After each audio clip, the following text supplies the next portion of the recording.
button, baby.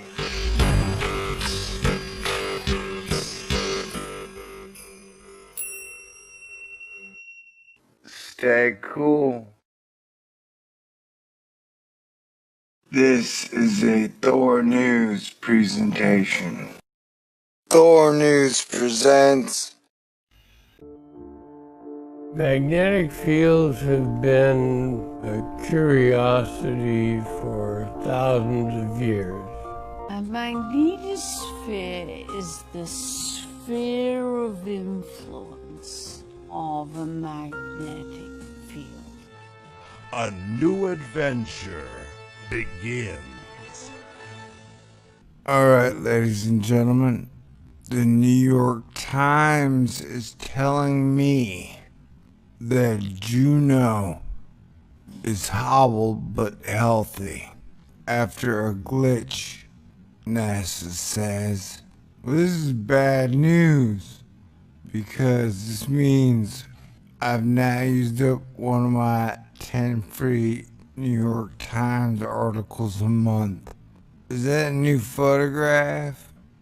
It looks like a new photograph. I guess this is good news in the fact that we got a new photograph finally. I think Jedi JUNO Jupiter made it to Jupiter around July 4th, and then we haven't gotten a whole lot of data. And I picked this as one of my blue pill series where I said, hey, no matter what, I'm just gonna be excited and enjoy this mission. But the data's been coming out so slow, been damn near impossible.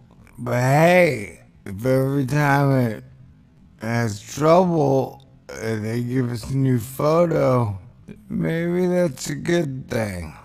That doesn't make any sense. It's okay though.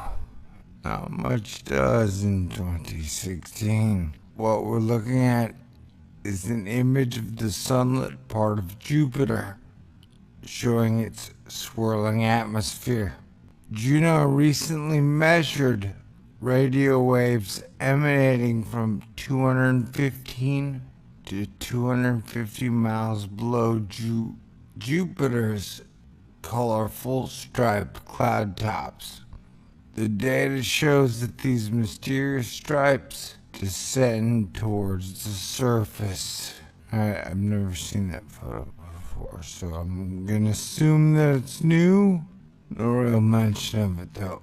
Hours before a close flyby of Jupiter on Wednesday, NASA's JUNO Jupiter spacecraft experienced a malfunction that scrambled plans for peering deep into the planet. At 1:47 a.m. Eastern, the spacecraft put itself into safe mode. And then it restarted its computer. Because that usually fixes things. You just turn it off and turn it back on again. Juno's instruments shut down. Was the Empire tampering with it? Was it Hydra? Or was it just Jupiter's intense magnetic field? Juno's instruments shut down, scuttling observations that were to take place as it passed 3,000 miles above Jupiter's clouds. NASA's officials said that Juno appeared healthy. However, and engineers, I don't think that however is supposed to go there. And engineers were working to pinpoint what went wrong. The spacecraft is in totally safe condition, said Scott Bolton of the Southwest Research Institute of San Antonio. The mission's principal investigator, at a news conference on Wednesday. The computer problem followed a glitch that led mission managers last week to put off one last firing of Juno's main engine in order to refine its orbit. Occurring at closest approach, that engine burn would have shortened Juno's orbit, bringing it close to Jupiter every 14 days instead of every 53. Wait, so now I'm confused.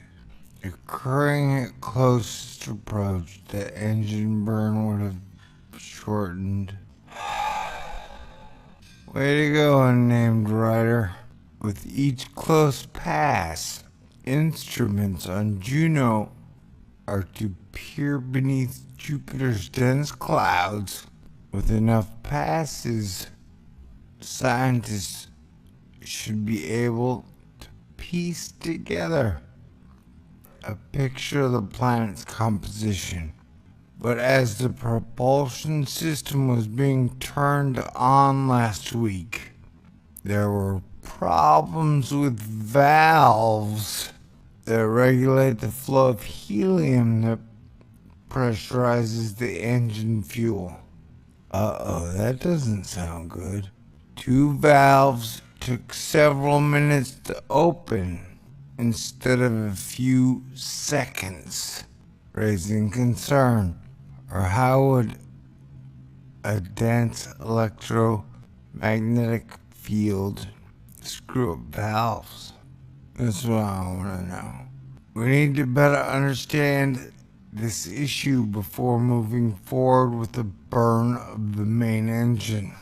Rick Nybucken, the JUNO project manager at NASA's Jet Propulsion Laboratory in Pasadena, California, said in a statement, "The next opportunity to shorten the orbit will be during Juno's close approach on December 11th.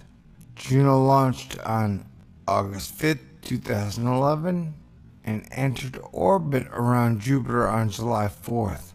On August 27, the spacecraft made the first close swing by Jupiter with its instruments turned on.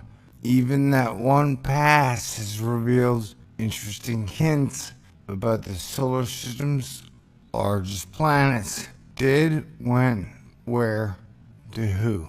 Juno measured radio waves emanating from 215 to 250 miles below Jupiter's colorful striped cloud tops. The data shows that these mysterious stripes descend towards the surface. Whatever's making those colors, whatever's making those stripes, is still existing pretty far down into Jupiter," Dr. Bolton said. Meanwhile, Juno's camera provided the first clear picture of Jupiter's polar regions. They're blue, a huge hexagonal cloud pattern that sits over Saturn's north pole, and scientists had wondered if similar patterns might appear on Jupiter's. They did not. So far they have not. But Juno did observe a cyclone that rose higher than the surrounding clouds like a thunderhead, casting a shadow. Where was that? Can I see a picture? The storm was nearly 4,000 miles across, which is like an inch on Jupiter. That's more than half the size of Earth, Dr. Bolton said. It is a truly towering beast of a storm. Dr. Bolton said that even if there turned out to be a serious failure with the engine, Juno needed to remain in its current orbit. And Juno needed to remain in its current orbit, the mission could achieve its scientific objectives, but it would take longer. The worst case scenario is I have to be patient. Oh, I got a funny feeling it's gonna be the second thing, where it's only gonna pass by every 53 days instead of every 14. That's not good. It's like a no good news day. This day sucks, thank God it's over. Anyway, peace out. God bless everyone. I'll stay on this, although the blue pill is turning a bit purple. Peace out.